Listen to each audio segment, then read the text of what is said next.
Liwanag ni Kristo.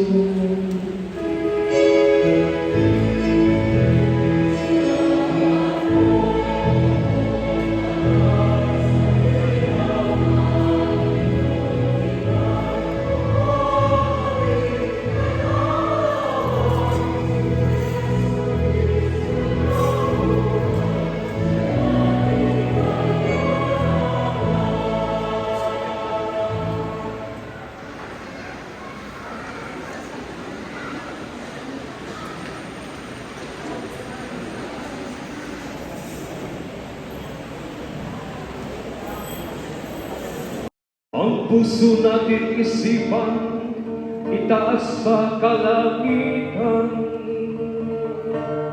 Ang Ama'y pasalamatan. Si Jesu Kristo'y nabuhay, siya'y ating kaliwanagan. Ngayon ang kapistahan ng Panginoong namatay, ukol sa ating kalayaan.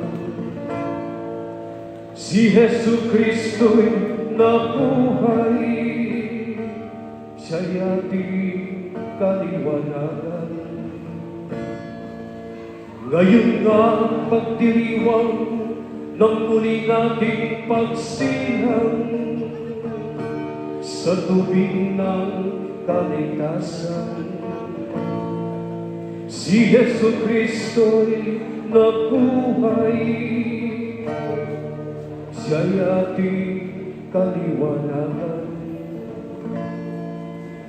Hallelujah, hallelujah.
Sumainyo ang Panginoon. at sumayin. Ang mabuting balita ayon kay San Lucas. Papuri sa iyo, Panginoon.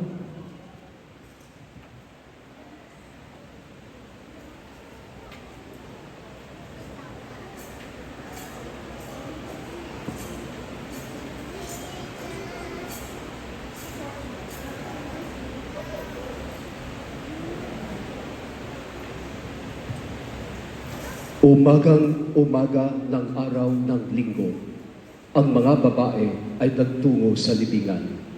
Dala ang mga pabangong inihanda nila. Nang dumating sila, naratnan nilang naigulong na ang batong nakatakip sa pintuan ng libingan. Ngunit nang pumasok sila, wala ang bangkay ng Panginoong Hesus. Samantalang nagugulo ang kanilang isip tungkol dito, nakita nila sukat sa tabi nila ang dalawang lalaking nakasiksilaw ang damit. Dahil sa matinding takot, sila'y lumuhod, sayad ang mukha sa lupa. Tinanong sila ng mga lalaki, bakit ninyo hinahanap ang buhay sa gitna ng mapatay? Wala na siya rito, siya ay muling nabuhay. Alalahanin niyo ang sinabi niya sa inyo noong nasa Galilea pa siya. Ang anak ng tao ay kailangang maipagkanulo sa mga makasalanan at maipako sa krus. At sa ikatlong araw ay muling mabubuhay. At naalaala ng mga babae ang mga sinabi niya. Pagbabalik mula sa libingan, isinalaysay nila ang lahat ng ito sa 11 at sa iba pang kasama nila. Ang mga babaeng ito ay sina Maria Magdalena, Juana, at Maria ina ni Santiago. Sila at ang iba pang babaeng kasama nila ang nagbalita nito sa mga apostol. Ngunit inakala ng mga apostol na kahibangan lamang ang kanilang sinabi, kaya hindi nila pinaniwalaan ang mga babae. Gayon may tumindig si Pedro at patakbong nagpunta sa libingan. Yumukod siya at pagtingin sa loob ay wala siyang nakita kundi ang mga kayong lito. Kaya't umuwi siyang nagtataka sa nangyari.